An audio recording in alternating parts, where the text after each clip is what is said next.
Join me right now. Back on the show is undefeated UFC featherweight Lerone Murphy. Lerone, it's been a little minute right now since I last talked to you. How you feeling? Feel good, man. Obviously, had some good food yesterday with the family and stuff. Ready to push this last 3.5 weeks and get back in there. Can't wait to get back in there this time. No doubt, man. I want to talk about the picture. This picture that was online after your last fight, where you're standing in front of the cage, in front of Dana White, and and they blurred it out. When you saw that, what'd you think about that? The internet, man. The internet's funny, innit, bro? It's a good picture, man. It's funny. Good one. Yeah, I liked it. It was a good picture, man. And you got that. Were you telling them, "Where's my 50K"? Is that what you were saying to him? Nah, I just went over to him and said, like, was that good enough? Because obviously I seen him post. If you don't know, do you know when he posts on Instagram and like before the fight? And he posted me and Ramos, and I thought like, now I've got to go out and perform. Do you get what I'm saying? Because he's bigging up the fight. So when I knocked Ramos out, I just went over to him and said, "Is that good?" Oh, it was definitely good, because when we spoke before the fight, you told me exactly what you were going to do. And you did exactly what you were going to do. And it's very rare to do that, right? In MMA, because you don't know what's going to happen inside that cage. Of course. I knew how good Ramos was, but at the same time, I was confident in my ability. I had a good camp leading up to the fight. I felt sharp, felt good. So it was going to be what it was going to be on the day.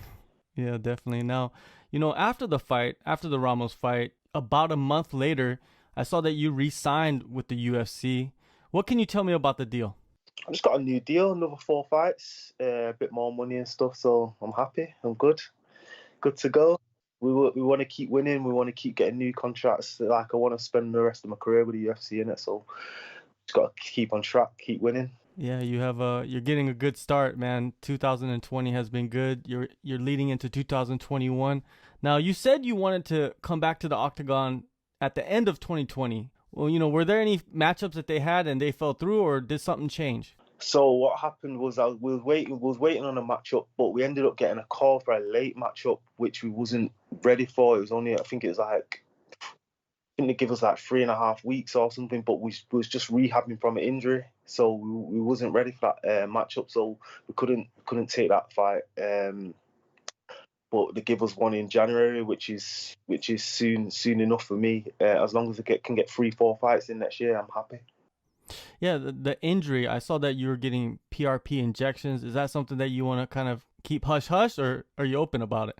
Yeah, it's just an injury. Okay, all right. I'm not gonna delve it too much. Yeah, feels good now. All right. Now, I also saw during your time off that you did get some work in with Liam Harrison, a guy that I've spoken with many times, one of the coolest guys you ever meet, but he's a killer. He can coach, he can fight. And I saw you did some sessions with them. How were those sessions? Very good. I learned a lot in a short space of time. He's a very good coach. Obviously, he's fought at a very high level, so it's easy to take things in off him. I've seen what he's shown me work. Do you get what I'm saying? So easy to take it in, and he showed me some nice, dangerous stuff, man. Now, after the last fight, you said that, you're still young in your career. You've only been in this game for maybe 5-6 years, around that, amount of time. And you say you grow every fight. Actually, between the last fight and this fight coming up, how much have you grown? A lot, but I've grown a lot in other areas. But what's going to change in this fight is I'm going to be more comfortable in the cage now. This is going to be my third fight. I only fought maybe 5-6 months ago as well. So I'm going to be more comfortable in that cage, and I'm going to impose my will straight away. All right. Now, with the bonus money, have you been able to invest a little bit more into your training throughout that time? What have you added? Yeah, of course, and we've got a new gym now, so we've got a cage and stuff. I've not been training in a cage really, so I feel like that's going to add massively to our game, because it's a total different game when you're in the cage. Do you get what I'm saying? Like cage craft, even the work on the cage. So it's going to add massively to my game, and we need more bonuses. Yeah, definitely. Yeah, the cage work, right? So pretty much you've had no cage work up to this point. So this camp, you've actually been able to have your back against the cage and learn that defensive wrestling a little bit more. Exactly. Yeah. We're working on like the cage work, even wrestling on the cage, we're getting defensive wrestling on the cage, keeping people pinned on the cage when we're striking. So yeah, we've added to the game. It seems like everybody's either trying to be like Habib and do that wrestling on the cage, or be able to fight off that wrestling and then open up and knock somebody out. Yeah, exactly. It's a total different game. Like Khabib, the best wrestler against the cage. So when you can pin people like that, you can finish them on the ground, and obviously you need to defend against that too, because if you get pinned there, it's game over. We've got some good Russian guys in our gym at the minute as well that are probably some of the best in the world, grapplers in the world. I'm telling you, like, and we've got a guy called Farouk, a guy called Ibrahim, dangerous grapplers. So I've been getting a lot of working with them as well. Your upcoming fight, January 20th, back-to-back Brazilians. You're facing Douglas Andrade. He has been facing some of the best at 135, 145, jumping back and forth. What do you think about the matchup and the style he brings? It's a very good matchup. He's a very good fighter, powerful, compact. He's fought nothing but animals, really. And he's only been beat by Peter Yan, Siberos beat him, and that was early on. And who else? I remember Rob Font as well, which is these are all top fighters. So it's a good fight for me. And if I go and beat Douglas Andrade, then it puts me right up there with these people, which I think I am.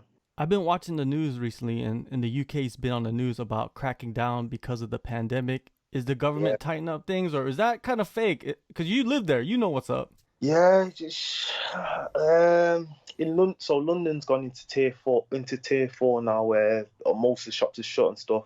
Manchester's no restaurants or anything. It is a bit crazy at the minute. That's the only thing I'm kind of panicking about, that we might not actually get to fly out and fight. That's the only thing that's on my head at the minute. But it is what it is. I think we flew out in harsher conditions last time, so it should go ahead. Yeah, it should. You know, the UFC somehow, some way, finds a way, right? Yeah. Always.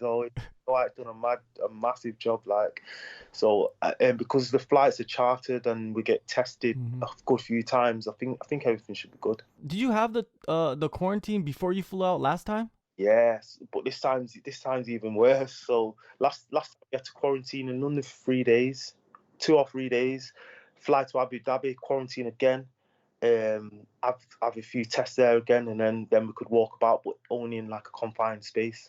So everything's like tight. Well, at least you've been through it already, so you know what to expect. You know what I mean? Because when you're going in new, it's different. Yeah, 100%. Even with like the food, like I'm gonna bring food to London, so I'm gonna have my own food in London, because it was just like hotel food, and obviously it wasn't the best. But we're gonna be in Abu Dhabi for 3 weeks this time, which is a lot better, because obviously the UFC can make my food when I get there. Everything be easy. Everything's good, man. I'm sharp at the minute as well. Sharp. Well, you mentioned some Russians in your gym. Who else, have you been working with for this fight? So obviously my coach Carl Prince, Andrew Lofthouse, they're like my striking coaches at the minute. I've been grappling with obviously all the Russian guys, K Musa and stuff like that. We've got a solid team at the minute. We've got a good solid team down there at the minute. So the level's just raising every day. I'm in the gym every day. I was in the gym yesterday, going to the gym afterwards. We're in the gym every day. Even we've got coach Aaron Wilkinson, a wrestling coach now as well, which we've not had. I've had to go over places for wrestling. So, and he's been in the UFC.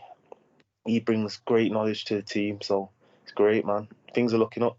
Yeah, and also you're heading to Abu Dhabi for the third time. Must feel like a second home for you now, competing wise, right? Yeah, I don't know nothing else. That's all I know. Abu Dhabi, in it. So when I think of UFC, that's Abu Dhabi. So that's home. Yeah, I know what to expect. I can't wait to get in there this time. I feel like this is a good matchup for me to showcase my skills, kind of thing. Obviously, he's a stand-up fighter as well.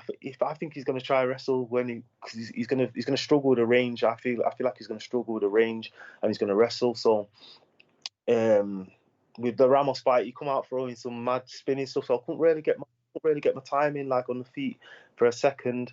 And obviously the fight ended pretty quick. But with this fight, I feel like I'm going to be able to showcase my skills a lot more. Yeah, so a different side of your skill set, because I'm pretty sure everybody's gonna think that if he does take you to the ground, you're gonna try to do what you did your last fight. Exactly, yeah, exactly. I think he's going to try to take me down, to be honest, but because I'm going to I'm not going to give away my game plan, but you know what I'm saying? He's going to struggle with the range. He's going to struggle with the range. I'm just going to pick him off and look for them knockout shots.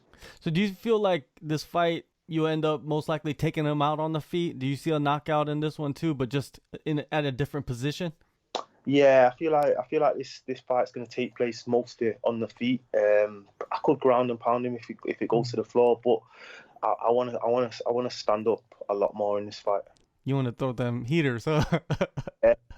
I want to let go, man. I want to let go. I want to show that I'm up there. I'm up there with the top guys, man. Like, that's what I want to show. Obviously, this sport's it's a short career, innit? So whatever I got to do to grow quicker, that I'm gonna do. Yeah, it seems like nowadays if you do get a highlight reel knockout, it becomes bigger than it normally would in the past because of the quarantines and the lockdowns and stuff. Everybody's watching TV more, online more, right? Exactly. Like, we're in the spotlight at the minute. Like, we're like one of the only. We was the first sport back, and everyone's watching the UFC now. The UFC's grown massively. So for me, if I can get a good highlight reel knockout, even a highlight reel performance like that, people are talking about, it's massive for my career. Well, 2021. What is the mentality for you? Are you looking to have that breakout year? So for me now I've got that win under my belt. I feel like a lot of pressure's off my shoulder. I want to be like the Kevin Holland that keep fighting. That's what I like. That's what I want to do. Beforehand, it was like, oh, my first fight I got a draw. Now I've not won. I need to get better to make sure I get that win, because obviously a lot of people are getting cut as well. And that's always in the back of my mind. Like, you need to win. But at the same time, look at the people that are growing and massive in the sport now. People like Chimaev that fight every couple of weeks. Everyone loves the people that fight a lot. Do you get what I'm saying? They get like the popularity. So for me, I want to be fighting at least 4 times next year. All right, a couple more before I let you go. Volkanovski and Ortega, looks like that's going to be the title fight in your division. How do you see that fight playing out? It's crazy. It's a weird fight out. I didn't know Ortega got the title shot, but I thought Zabit would have got the title shot. But I think Volkanovski takes that one. I think Volkanovski is very underrated. He's very good, but he doesn't. It's hard to explain. He doesn't look the best on the eye, but he's good. He's very good. To beat Max Holloway twice, he's good. Do you see him being the champion for a while? Nah, I think a few people in the division's got his number. I feel like Zabit will beat him. I feel like Qatar could beat him. Rangy, I think Qatar beat him as well. But we'll see how Holloway Qatar plays out on the 16th. That's a very good fight. That's a fight. That's a fight right there. Yeah, I'm pretty sure you're hyped about that one. Like, what do you think about that? Do you think Qatar, Cater, he has it, what it takes to take out Holloway? I think everyone's underestimating how good Holloway is, but the only thing is, like, Holloway's took a lot of damage in his last few fights, man. So I think that plays a big part in it. He's got a damaged nose. He took a lot of damage. I think that Poirier fight, he shouldn't have took that fight. I think that's the fight what made his career decline a bit. But it's a good fight, man. He's still in it. He's still a very good fighter, and I don't know. I can't pick side. It's a good fight. It's gonna be crazy, man. Fireworks. Thank you, Lerone, for the time, man, and enjoy the fight. And yeah, 2021. I hope it's your year. Yeah, it's my year. It's my year. It will be. Take a move in the ring. You can hit me with a word.